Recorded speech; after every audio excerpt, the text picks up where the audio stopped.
So a few weeks back, I was doing a speaking engagement. I was invited to talk to this group about interviewing, and after I was done kind of going through my notes, we opened up for Q&A, and I was asked a question I get asked all the time, and that question is, Ben, what can I do to beat out a more qualified candidate? That is actually an incredibly common question that I get all the time, and I've got to tell you, people think it's impossible, but it's not. You, as someone who is less qualified, can absolutely beat a more qualified candidate and get a job. After 12 years of being in the industry, I see less qualified people get job offers all the time. In today's video, I'm going to give you 7 things you can do to beat out a more qualified candidate. Let's go.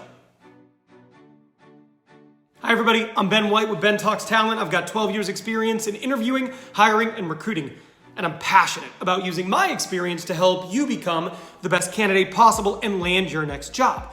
Today we're going to be talking about beating out a more qualified candidate in the interview process. But before we get to the main topic of the video, do me a favor. If you are new here, take 3 seconds, subscribe to my YouTube channel, and hit that notification bell. That way you never miss one of my 3 free weekly videos that are all designed to help you become the best candidate possible. And if you are not new, welcome back. I hope you are having an amazing week. Let's get into the video.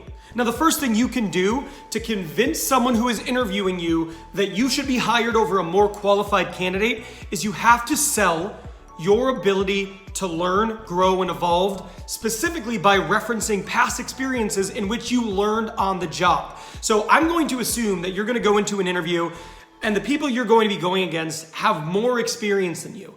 And you being effective in the role is going to be contingent upon you being able to learn and up your game and perform effectively at tasks you don't really have experience in. And how do you convince them that it's going to be okay? Remember, interviewing in part is about risk mitigation on behalf of the people doing the hiring. So they don't want to make a mistake when they're hiring. One of the best ways to convince them that hiring you isn't a mistake when you don't have the experience is show them that you've moved into roles in the past where you didn't have all the experience, but you were able to learn on the job. Now, when you do this, use the STAR method. So if you're telling them an example of your last job where you came in and it required heavy learning on the job, give them examples using the STAR technique, which is situation, task, action, result. Give them the situation in which you needed to perform a task that was new to you. Talk about the actual task, what needed to be done, what was the action you took to learn, and then execute the task, and then what was the result. The main point here is that if you are going to convince somebody to hire you over somebody who's more experienced, you need to show them that you are really skilled at learning and growing on the job and getting ramped up to speed quickly. And nothing is going to convince them better than you giving them past examples in which you've done it successfully. The next thing you can do to get a job over someone who is more experienced than you is to prepare better for them. One of the things that really experienced people tend to do when they go to interview is they tend to lean on that experience and they don't prepare. So if you are someone who is less experienced and you're trying to get a job over someone more qualified, what can you do? Well, you can absolutely crush the interview. You can look at common questions you're going to be asked. Like, you can go to my playlist of interview question and answers, watch a bunch of them, practice your answers, and go in there and be prepared to crush the interview. Being prepared is a massive advantage. So if you expect to be able to beat other people who are more qualified than you, one of the things you absolutely have to do is prepare to the 9th degree and be ready to go in there and crush the interview. The next thing I would recommend you do is have a strong resume and a strong LinkedIn profile. If you're hoping to beat somebody at a race, the first thing you need to do is get invited to the race, right? You need to show up at the starting line. So one of the things you need to do is you need to have a strong resume because you're probably going to apply, you're gonna get thrown into an ATS, there's gonna be a bunch of resumes, and you need to stand out. Or they're gonna be searching, they're gonna find your page on LinkedIn, and if it's not great, they may not select you. So one of the things you gotta do if you want to be one of those people who actually gets to show up and play the game is get invited to the game. Now, I am not a resume expert. I've made a few videos on updating your resume. So if you want to take it like the easy way, watch my videos on resumes because making a few tweaks might help. But I am no resume expert, but I have partnered with a resume service. If you're interested in getting help on your resume or LinkedIn, go down to my description box and click the link for resumes. And if you mention Ben Talks Talent, you'll get a 10% discount.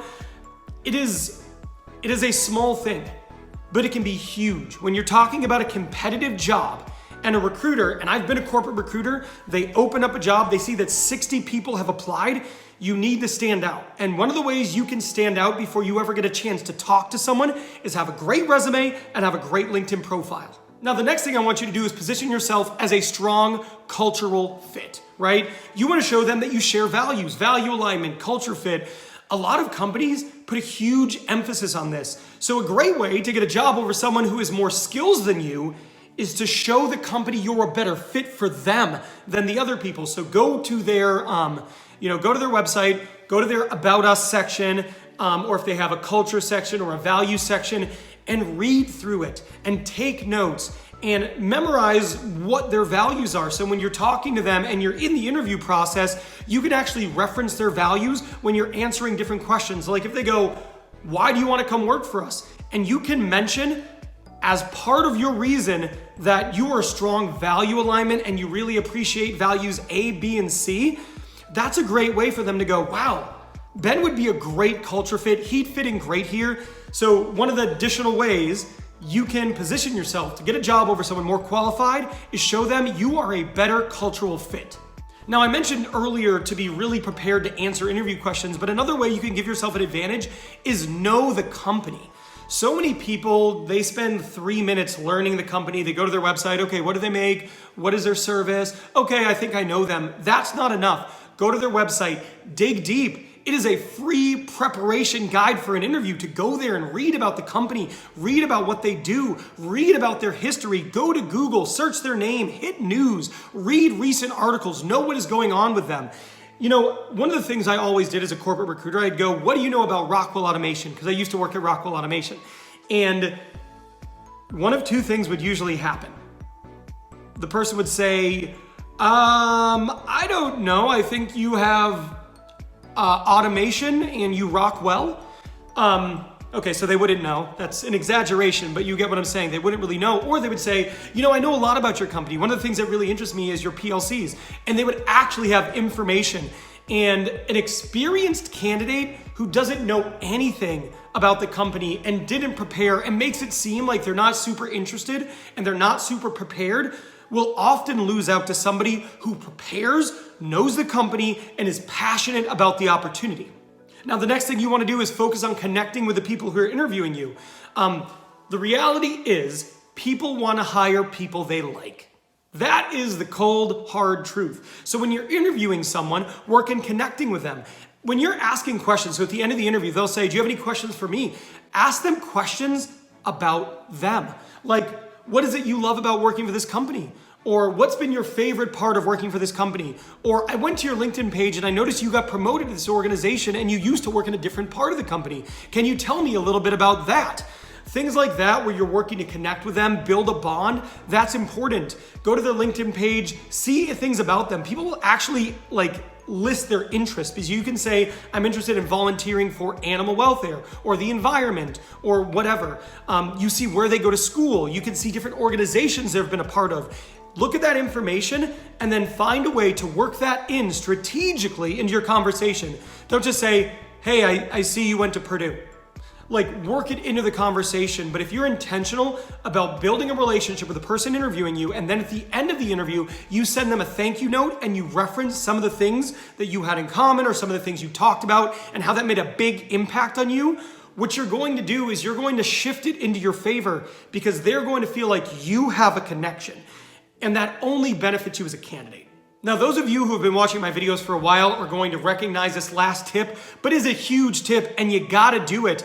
And that's make an impact list, right? So look at all the different roles you've held in your career, or the last 4 to 5, let's say. And if you've had less than 4 to 5, all of your career stops. And I want you to write down the most significant accomplishment you've had at every single one. Then write the second most significant accomplishment you had at those jobs. And then what I want you to do is summarize what took place under that. So open a Word document, write this on a piece of paper, put it in OneNote or Excel, I don't care what you do, but write it down, this is what happened. Write a paragraph about the experience. Then I want you to familiarize yourself with some details. It took this long, we started the project because of this, This was one of the biggest mistakes of the project, that if I could do something differently, I would do this. This was the biggest learning moment in the project. And most importantly, I want you to write and try to quantify the results. If you can put a dollar amount to it, it is powerful, right? Like, I was able to reduce downtime by making this modification to the process that over the course of 12 months saved my company $250,000, right? If you can quantify the most significant accomplishment or two at every single job, that's going to make for great examples to give during your interview. One of the things that's going to help you get a job over someone more qualified is you being able to do a better job of quantifying the impact you've made in previous roles, which allows the hiring manager to imagine what you could do for them. So my last tip on getting a job over someone more qualified is to make a thorough impact list, put in the work detailing all the things you have done, and then go into your interview prepared to talk about them so you can demonstrate significant impact and allow them to imagine what you might be able to do for them. There you have it. That's the video. I hope this helps you. Good luck in your next interview. You got this.